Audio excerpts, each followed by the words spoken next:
সন্ধ্যার আড্ডাতে এরকম পাকোড়া হলে কিন্তু আড্ডাটা একদমই জমে যায়। আসসালামু আলাইকুম everyone, welcome back to my channel. আজ আমি আপনাদের করে দেখাবো সবজি পাকোড়া, যা খেতে ভীষণ মজার। আর আমি খুব সহজভাবে সবজি দিয়ে এই পাকোড়া বানিয়েছি। আর এটা বানানোর জন্য আমি কিছু সবজি নিয়েছি।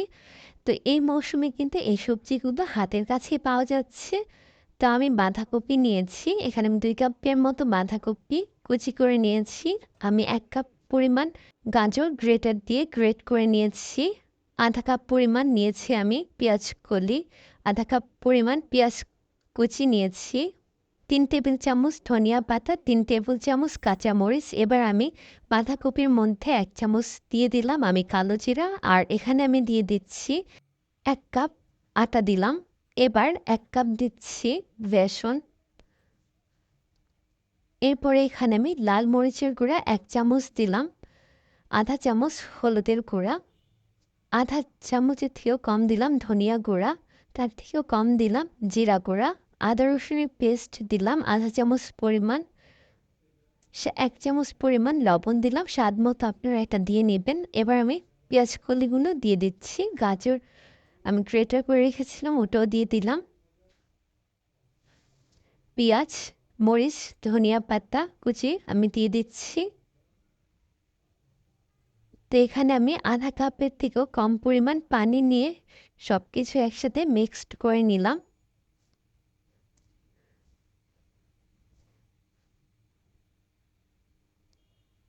তো এবার আমি চুলাতে কড়াই বসিয়ে দিয়েছি। কড়াইটা যখন একটু গরম হয়ে এসেছে, এখানে আমি ডালডা দিয়ে দিলাম। আমি আজকের পাকোড়াটা ডালডা দিয়ে ভাজবো। ডালডা দিয়ে যে কোনো কিছু ভাজলে এটার স্বাদ কিন্তু আরও বেশি বেড়ে যায়। তো আপনারা চাইলে সাধারণ তেল ইউজ করতে পারেন। ডালডাটা যখন একদম গলে এসেছে, তো তার মধ্যে এবার আমি পাকোড়া শেপ করে এক এক করে পাকোড়াগুলো দিয়ে দেবো। এগুলো আমি বেশি ভারীও রাখবো না, আবার বেশি পাতলাও রাখবো না। তা আমি এই শেপে সবগুলো এক এক করে দিয়ে দিচ্ছি। এ পর্যায়ে কিন্তু আমি চুলার জালটা মিডিয়াম রেখেছি।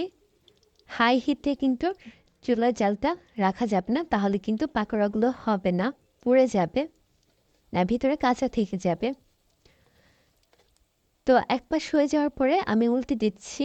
আর এটা খেয়াল রেখে বারবার উল্টে দিতে হবে যাতে পুড়ে না যায়। সবসময় সবজি পাকোড়া ভাজার সময়তে একটু সময় নিয়ে ভাজবেন, তাহলে ভালোভাবে কুক হয় আর খেতেও তখন ভালো লাগে। আর পাকোড়ার কালার যার যেমন পছন্দ ওই অনুযায়ী রাখবেন। আমার এই কালারটা ভালো লাগে তাই আমি এই কালার রাখলাম। তা আমি নামিয়ে নিলাম। এবার আমি পরের ধাপ দিয়ে দিচ্ছি। আমি সেমভাবে সবগুলো পাকোড়া ভাজবো। আর পাকোড়ার শেপ সবসময় এরকম দেওয়ার চেষ্টা করবেন, বেশি পাতলাও না আবার বেশি ভারীও না, তাহলে খেতেও ভালো লাগবে।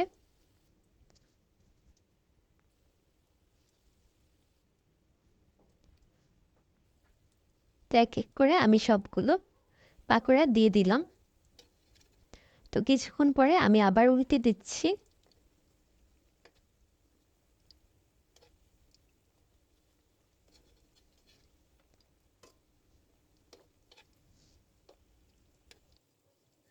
সামনে কিন্তু রোজা আসছে। তো রোজাতে দেখা যায় যে আমরা পেঁয়াজু খেতে খেতে আর ভালো লাগে না, একঘেয়েমি লাগে। তখন কিন্তু এইরকম সবজি পাকোড়া বানিয়ে নিতে পারেন। আর সবজি পাকোড়াটা খেতেও কিন্তু অনেক ভালো লাগে। আর বাঁধাকপি সাথে গাজর, তো সব কিছু একসাথে মিক্সড থাকলে এটা খেতে অনেক মজা লাগে। তো আমার সবগুলো পাকোড়া ভাজা হয়ে গেছে, আমি সার্ভ করে নিলাম। দেখুন কত সুন্দর লাগছে দেখতে।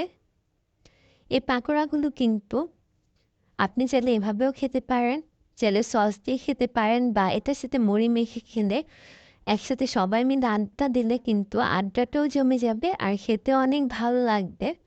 আর সামনে রোজা, তো রোজাতে কিন্তু ইফতারে এরকম পাকোড়া বানাতে পারেন। আর এটা কিন্তু পারফেক্টভাবে ভিতরটা একদম কুক হয়েছে আর মচমচে হয়েছে। খেতেও কিন্তু অসম্ভব পরিমাণে মজা লাগছিল। গরম গরম এই পাকোড়া ছোট বড় সবাই পাকোড়া পছন্দ করবে। তো বাসায় সবার জন্য এরকম একটা পাকোড়া হয়েই যেতে পারে। তা আমার এই রেসিপিটা কার কেমন লাগলো জানাবেন। তো এতক্ষণ আমার সাথে থাকার জন্য অনেক অনেক ধন্যবাদ। তো আজ এখানেই বিদায় নিচ্ছি। সবাই ভালো থাকবেন, সুস্থ থাকবেন আর আমাদের জন্য দোয়া করবেন। আল্লাহ হাফেজ।